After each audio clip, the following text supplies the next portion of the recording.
Here's some amazing YouTube advice from 10 very successful YouTubers. Let's get into number 1. Any of you listening, if you, especially if you have 0 videos on your channel, your first video is not going to get views, period. It's not. Your first 10 are not going to get views. I can very confidently say that. So stop sitting there and thinking for months and months on end and just get to work and start uploading. Like, all you need to do, this applies to people who have not uploaded videos but have dreams of being a YouTuber, is make 100 videos and improve something every time. Do that. And then on your 101st video, we'll start talking like maybe you can get some views, but you know, your first 100 are gonna suck. There are very freak cases like Liza Koshy or Emma Chamberlain who have really good personalities and it doesn't take them as many videos. And it's just like people who are 7'5" and making the NBA. Like, yes, there are freak cases you can find, but for the average person like us, you know, who don't have these exceptional personalities and, you know, backgrounds in filmmaking, just make 100 videos, improve something each time, and then talk to me on your 101st video. Well, the improve something each time is the tricky one. How do you improve something each time? The second one, just, I don't know, put more effort into the script. The third one, try to learn a new editing trick. The fourth one, try to figure out a way that you can have better inflections in your voice. The fifth one, try to, you know, study a new thumbnail tip and implement it. The sixth one, try to figure out a new title. There's infinite ways. That's the beauty of content creation online. There's literally infinite ways, from the coloring to the frame rate, to the editing, to the filming, to the production, to the jokes, to the pacing, to every little thing can be improved, and they can never not be improved. There's literally no such thing as a perfect video. Don't really worry about what your niche is. Like, people get hung up on this, like, I don't know what to make videos about. It would be like a writer saying, I don't know what to write about, therefore I'm not going to write. Or like an artist saying, I don't know what my masterpiece is going to be, therefore I'm not going to hold a paintbrush. It's totally okay for your niche to emerge over time. Yes, you can take a very calculating route and plot it out in advance and be like, okay, this is my path. Or you can do what I recommend, which is just start making videos on YouTube about whatever you enjoy, whatever you want. If I was starting on YouTube, I wouldn't really worry about the niche thing. I just think, you know what, let me make videos about the things that I enjoy, maybe some close-up magic because I'm not a total loser. Maybe like iPhones, maybe like, you know, my favorite pen, maybe like, you know, tips of getting started on YouTube, maybe life as a medical student, maybe like whatever experiences in my life that I enjoy talking about and that I think I could teach on the internet. That is the stuff I would start making videos about. And over time, as you start making videos about things that you enjoy, the audience starts to resonate with some of those things. And so your niche ends up emerging over time. I never thought I would be a productivity YouTuber, but I seem to have become a productivity YouTuber because that niche just sort of emerged over time. It was not forward planned in advance. And so if you've got a lot of interest, if you've got a lot of things you're interested in, or even if you don't know what to talk about on YouTube, just start making stuff and you will figure it out. Don't be one of those writers who says, I don't know what my bestseller book is going to be about, therefore I'm not going to write a single word. It's the same with YouTube.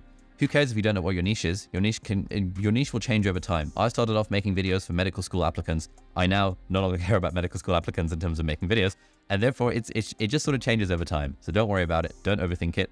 Just make the videos that you enjoy at the start. Strongest call to action is to watch another video, because now all of a sudden your channel went from like, say, 8 minutes of watch time to 16 minutes of watch time if they watch another one. And it shows that this person is in your little watch web. It also gives you another ad impression. Like, that is the metric that YouTube cares about. Sure, you can ask them to comment, you can ask them to like, that's totally fine.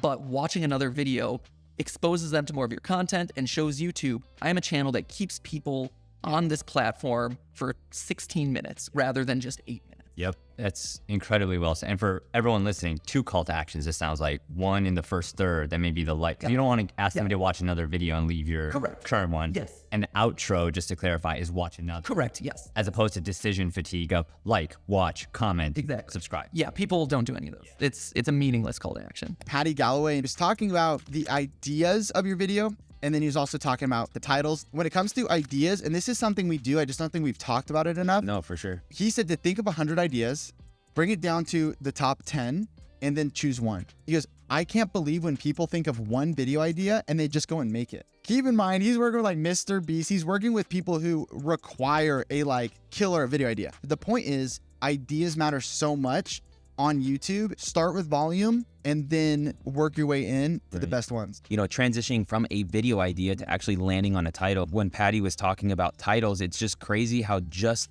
the reframing of the right title will cause so much interest. And his word was curiosity. He gave a really cool example. He was working with a client and the first variation of the title was inside a $1.7 million New York loft. They didn't really love it. And there was nothing really interesting about it except the money value, but there's probably more expensive ones or whatever, right? So then they changed it to, I found the best loft in New York, and they liked it better. They thought it improved. And then they added one more thing to it, which was, I found the best loft in NYC, ... but nobody wants it. And they were like, that's the title, to open up this curiosity loop. If it's the best loft in New York City, why does nobody want it? How can you breed curiosity into that? Because naturally, you want to click on something that sparks curiosity. You want to know the answer, and so you want to click on that video. On that note of like deciding what videos to make, how much are you good? How much does it play on your mind of, oh, I know if I make this sort of video, it'll get this many views, versus more like, I feel like making this video because I feel like it. And sort of that, to me, that's always felt like a bit of a spectrum of like doing things because I feel like it versus doing things because I know they'll perform well. How do you think about sort of videos along that spectrum? Yeah, so I think this is super lucky that the videos that I know will do well are the most interesting to me also, because they're about probably a piece of tech that is so cool that I want to check it out anyway, right? So on one half, it's like, what videos will do well? It's the hottest gadgets, the most impressive new things that people haven't seen before, collaborations with really cool, interesting people. Those I know before we make them are like, oh, those are going to do pretty well. And then on the other half is, what do I want to do? And sometimes it's, well, I want to check out this gadget. This seems pretty cool. Well, I kind of want to talk to this person. They seem really interesting to talk to. And suddenly like they're like meshing together and it's kind of the same pool of things. So often, again, it's like, I don't have that much pressure to like, I'm not into this video, but I'm going to do it anyway because I know it'll get a lot of views. That doesn't happen too often for me, because if I know it's going to get a lot of views, why is that going to get a lot of views? Because it's a really interesting piece of tech. Oh, okay. So I'm in. And has that always been your attitude, or was that a thing that changed over time? I think that's something I figured out over time. I know that there are videos that I make that aren't going to blow up like the ones that are the most popular gadgets, but I still want to share them because I still think they're cool. And I think if I can make the video in a way that actually shows why I'm so interested in it, then it will eventually be interesting to people and will catch on. So I think that's something I sort of learned probably in the second half of making videos, which is that we can sort of justify pretty much any video we want to make.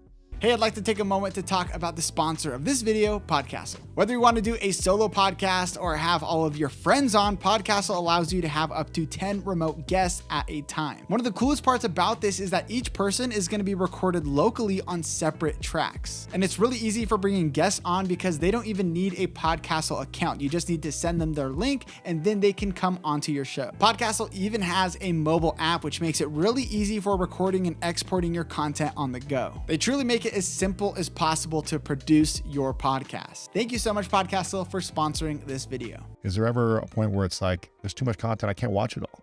I think so. And that's why sometimes, creating even more content is not necessarily a bad thing, because somebody might skip a day. And if they watch your video today and they didn't watch yesterday, they'll be like, oh, I might go back. She had one yesterday, so let me go back and watch that. I mean, I think it's really just about like focusing on what your audience is. Sometimes you might not know what your audience is, but just listen to them. I mean, I'm very quickly able to tell if somebody likes a video or they don't like a video in the comments. And I think the most painful comments is the ones where people are like, man, I usually really like your videos, but this one wasn't my favorite. Ouch. I'm like, oh, shoot, burn. Will you ever delete videos? No, I mean, I've definitely set some to private, mostly because it was just like announcement videos. Sure, yeah. So it's like, you don't want it up there afterwards. Yeah, it's like, hey, the come. meetup's over. Yeah, come meet me here. Well, that was like a week ago, so no. Right, okay. Even small YouTube channels can lead to big opportunities. One of the things that people make a mistake of is they're too focused on vanity metrics. And so we think, and we have mistakenly defined success on YouTube as you got to get a silver play button, you got to get a gold play button. It's about getting as many views as possible. And I believe that's a flawed definition of success. Views or subscribers are not the only metrics for success. One of the underappreciated benefits of starting a YouTube channel is the connections and communities that you build with your audience. YouTube allows you to build a loyal and engaged following, which can lead to opportunities for monetization, other forms of income, collaborations, and even career opportunities. So the mistake people are making is they're like, is it too late to start a YouTube channel? It's like, well, what do you even mean? Like, is it too late to start a viral YouTube channel? Well, why do you even need to go viral? What if you have a different business model? What if you get a promotion at your job? What if it leads to that next connection or that next partner? What if it leads to your future spouse? Like, there's a lot of opportunities that could come from starting a YouTube channel. And so, I just want to present you the data that possibly defining it just by subscribers or vanity metrics is a limited, if not completely flawed, definition of success. And speaking of starting a new channel, or if your channel is small, if you haven't heard, we actually are doing a 5-day free YouTube challenge. And so if you go to tube1kchallenge.com for the new year, if you're interested in saying, Sean, I do see the opportunity on YouTube, I would like to learn some of the best tips and strategies, you can go to tube1k, the letter K, challenge.com right now. If you want to jumpstart your views right now, and maybe you're not getting the momentum or the growth that you want, is jump on trends within your niche. Can you talk about how that completely changed everything to you, and what your thoughts are when it comes to people jumping on trends, and what are your tips? Yeah, I think, doesn't he call that trend hacking? Yeah, for sure. That's everything right now. That's what MrBeast, and from the biggest to the smallest, that is one of the best ways to garner views and that audience and a following of subscribers and such. And so for me, it's kind of funny. I know if I have a gadget, a tech product that is maybe about to be released, if I get maybe a pre-release review unit, then it's almost like for certain, okay, well, people are going to be searching about it and talking about it right on that release date, and so that video will do well. Now, of course, you don't always get that product early. That's very hard, especially when you're first starting out. So maybe if that product just releases, then I can maybe go buy it and then quick in a couple of days turn around a video. That will often do well. Another thing is seeing that wave or that trend, the virality of something before it hits. I was on that wave right before it started to take off. And that's why I think I made it just a well-condensed little review video on hoverboards, and then YouTube really liked it. And it's like, okay, this is the authority on hoverboards. And so when all these millions of people are searching for hoverboards and how to buy one and stuff like that, I was the one that they promoted. And so there's a lot of, it's easier said than done, but trying to stay ahead of the curve on what that next trend is going to be, and then riding that wave. And then you got to remember that that wave will finish, it'll crash down, and then you got to paddle back out and then find the next one. Nothing survives forever. So I see a lot of people, even myself, hoverboards, they were hot for a little while and then they faded away. And it's like, okay, if I only did hoverboard reviews, my channel would be dead, but I had to pivot. And I like all things tech anyway, so that was kind of a natural fit. But yeah, always looking for that next wave is really key. So what's the secret to creating a good short? A lot of B-rolls. Everything that I state, I have a B-roll. And then the doctor came in with this interesting device, and I show the device. So every phrase has to be supported by footage that shows what's going on. And the more relevant the footage is, the better it is for the video. They have to be as relevant as possible, because sometimes we go to Shutterstock and we're talking about, a lot of students in the US, and then we have these faces that we've seen everywhere, like plastic acting, I don't know. You see, they're not relatable because they're actors and the production quality is amazing. But this is not what works for shorts. Something that's raw, something that is filmed with an iPhone, maybe worse quality. This is what people are looking for in that type of content. We experimented a lot with repurposed videos from YouTube. You can just tell that this video was not made for shorts. And you're like, why should I bother if the creator didn't bother creating a short specific video? And we noticed that once I switched to creating content specifically for short videos, that the traction has been tremendous. There's such a tendency, especially in a world where you're able to count your views in real time, that if it doesn't work today, it's never going to work. And, I talked to Jimmy, MrBeast, about this a lot. And that guy spent 7 years making videos before he had one that broke 1,000 views or something extraordinary like that. And now he's doing 1 billion views a month. Or my brother Van, who's the most brilliant mind on all of YouTube. And Van had this initial explosion of interest because he and I worked so hard to promote his first videos. And then I explained to him, I was like, look, it's all going to go away. You're going to find your baseline, then you're going to build from there.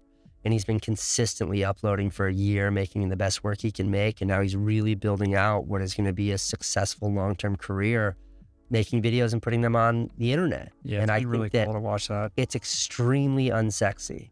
It's extremely uninteresting, and no one wants to hear that it takes time, but it takes time. And I think if it's something that, especially if you're young and just getting into this, you don't want to invest.